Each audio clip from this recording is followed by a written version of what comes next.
রাজা রঘুবংশী হত্যাকাণ্ডের crime scene পুনর্গঠন। সোনাম সহ 3 অভিযুক্তকে সঙ্গে নিয়ে ক্রাইম সিন পুনর্গঠন করল মেঘালয় পুলিশ।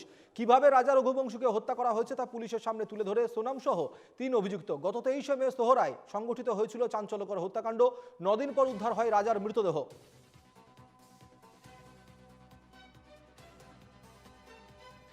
ক্রাইম সিন পুনর্গঠন করবে মেঘালয় পুলিশ। আমরা যেমনটা জানি ইতিমধ্যেই সোনামকে নিয়ে আসা হয়েছে এবং সোনামকে নিয়ে এসে সেই ক্রাইম সিন পুনর্গঠনের চেষ্টা করা হচ্ছে এবং অভিযুক্ত যে 3জন ছিল সেই 3জনকেও মুখোমুখি বসে জেরা করা হয়েছে ইতিমধ্যেই। পাশাপাশি যে যে জায়গাগুলিতে গিয়েছিল তারা এবং সেই জায়গাগুলিকে পরিদর্শন করা হচ্ছে এবং সেই জায়গাগুলিতে পুঙ্খানুপুঙ্খ তদন্ত করা হচ্ছে। সোনাম সহ 3 অভিযুক্তকে নিয়ে সেই সমস্ত জায়গা ঘোরা হয়েছে এবং ক্রাইম সিন পুনর্গঠন করা হবে যেমনটা আমরা জানতে পাচ্ছি। কারণ আমরা জানি যে ইতিমধ্যেই রাজা রঘুবংশী হত্যাকাণ্ডে সোনাম সহ 3 সুপারি কিলার, পাশাপাশি সোনামের যে অপর এক সহযোগী যে সোনামের বন্ধু তাকেও কিন্তু ইতিমধ্যেই গ্রেপ্তার করা হয়েছে এবং এই গোটা ঘটনার পরিপ্রেক্ষিতে মেঘালয়ে নিয়ে আসা হয়েছে সোনামকে এবং মেঘালয় পুলিশ এই গোটা ঘটনার তদন্ত করে ইতিমধ্যেই বেশ কিছু তথ্য সামনে নিয়ে এসেছে এবং সবথেকে প্রথম মেঘালয় পুলিশে এই সত্যটি উদ্ঘাটন করেছিল যে সোনামই মূল এই গোটা ঘটনায় মূল অভিযুক্ত।